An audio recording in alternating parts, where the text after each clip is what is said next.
54 வயது முதியவரை மரியாதை குறைவாக பேசிய 24 வயது இளைஞர். வேலை செய்யும் இடத்திலும் முதியவரை கிண்டல் அடித்ததால் ஆத்திரம்.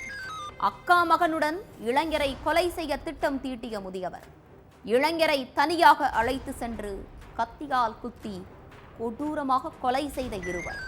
கொலை செய்துவிட்டு குப்பை கிடங்கில் பதுங்கியவர்கள் போலீசாரின் வலைக்குள் சிக்கியது எப்படி? நடந்தது என்ன?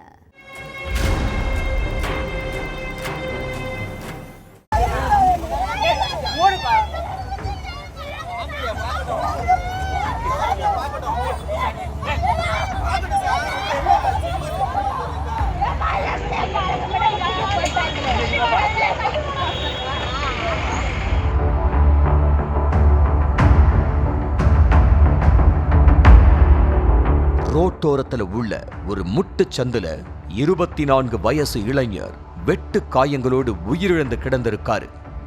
அதை பார்த்த கிராம மக்கள் போலீஸுக்கு போன் பண்ணி தகவலை சொன்னாங்க. உடனே ஸ்பாட்டுக்கு வந்த போலீஸ் சடலத்தை மீட்டு போஸ்ட்மார்ட்டத்துக்கு அனுப்பி வச்சாங்க. அப்புறம் உயிரிழந்த இளைஞர் யாரு, அவரை கொலை பண்ணது யாருன்னு ஊர்க்காரங்க கிட்ட போலீஸ் விசாரிச்சிட்டு இருந்தாங்க. அப்போ அங்கிருந்த ஒருத்தர் இவன் இதே கிராமத்தைச் சேர்ந்த தினேஷ்குமார்னு சொல்லியிருக்காங்க. அதே நேரத்துல அருப்புக்கோட்டை நகராட்சி குப்பை கிடங்குல இருந்து போலீஸுக்கு ஒரு போன் வந்துச்சு. சார், இங்க ரத்தம் படிஞ்ச சட்டையோட 2 பேர் சுத்திக்கிட்டு இருக்காங்கன்னு எதிர்முனையில பேசினவரு சொல்லி இருக்காரு. அதை கேட்டு சம்பவ இடத்துக்கு போன போலீஸ் 2 பேரையும் மடக்கி பிடிச்சு விசாரிச்சாங்க. அதுலதான் கொலைக்கான காரணமே தெரிய வந்துச்சு.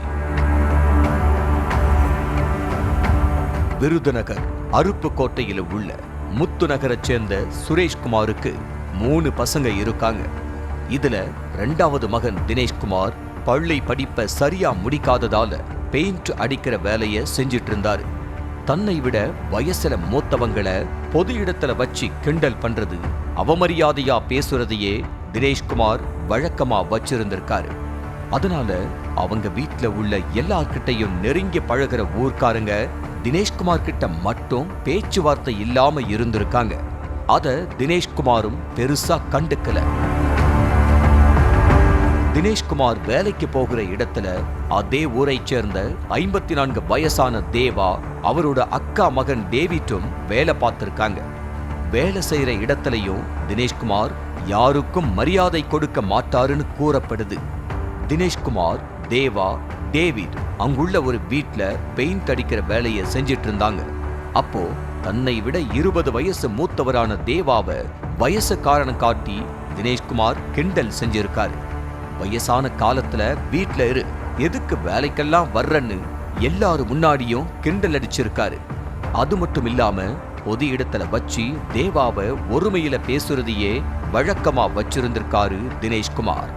அதனால கடுப்பான டேவிட், ஏண்டா எங்க மாமாவுக்கு மரியாதை கொடுக்க மாற்றுன்னு கேட்டிருக்காரு. உங்க மாமா ஒன்னும் பெரிய ஆள் கிடையாது, அவருக்கெல்லாம் மரியாதை கொடுக்க முடியாதுன்னு அவரையும் ஆபாசமாக பேசியிருக்காரு தினேஷ்குமார்.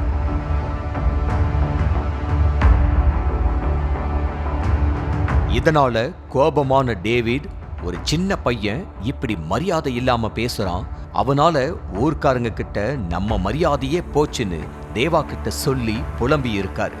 அதுக்கப்புறம் அன்னைக்கு நைட்டே ஒன்னா உட்கார்ந்து மது குடிச்ச 2 பேரும் தினேஷ்குமாரை கொலை செய்ய திட்டம் தீட்டி இருக்காங்க. சம்பவத்தன்னைக்கு ஊர்ல உள்ள மரத்துக்கு அடியில உட்கார்ந்து 2 பேரும் மது குடிச்சுக்கிட்டு இருந்தாங்க. அப்போ அந்த வழியா நடந்து போன தினேஷ்குமாரை கூப்பிட்ட தேவா அவரை தகாத வார்த்தைகள்ல திட்டி இருக்காரு. பதிலுக்கு தினேஷ்குமாரும் வயசு வித்தியாசம் இல்லாம தேவாவை திட்டி இருக்காரு. அப்போ 2 பேருக்கு இடையில வாக்குவாதம் ஏற்பட்டிருக்கு. அதனால கோபமான தேவா மறைச்சு வச்சிருந்த கத்தியை எடுத்து தினேஷ்குமாரை குத்தி இருக்காரு. தேவா கூட இருந்த டேவிடும் தினேஷ்குமாரை கத்தியால குத்தி உடம்ப கிழிச்சிருக்காரு. அதுல வலி தாங்க முடியாத தினேஷ் சம்பவ இடத்திலேயே சுருண்டு விழுந்து உயிரிழந்துட்டாரு. இந்த விஷயத்தை கேட்டு ஸ்பாட்டுக்கு போன போலீஸ் தீர விசாரணை பண்ணி 2 பேரையும் அரெஸ்ட் பண்ணிட்டாங்க.